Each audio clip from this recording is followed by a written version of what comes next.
ఫ్యూచర్లో government of ఏపీతో కూడా ఏమన్నా కొలాబరేట్ అయ్యి ఈ ఎన్టీఆర్ ట్రస్ట్ తరపున ఇంకా మరిన్ని కార్యక్రమాలు చేసే అవకాశం ఉన్నది?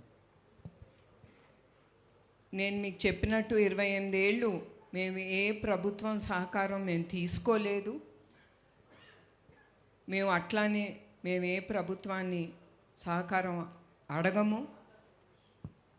అదే కాకుండా the only thing is thalassemia తర్వాత పేషెంట్స్కి చాలా ఖర్చు ఉంటాయి.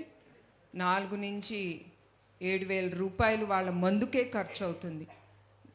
అది పేద ప్రజలు వాళ్ళు అది భరించలేరు.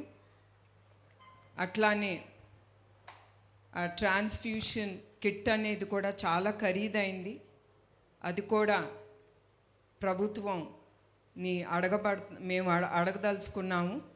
So that they can through Aarogyasri వాళ్ళు ఈ మెడిసిన్స్కి కానీ మందులకు కానీ ఈ బ్లడ్ ట్రాన్స్ఫ్యూషన్ కిట్కి కానీ వాళ్ళు సహకరించాలని అదొకటి నేను ప్రభుత్వాలని కోరుతున్నాను.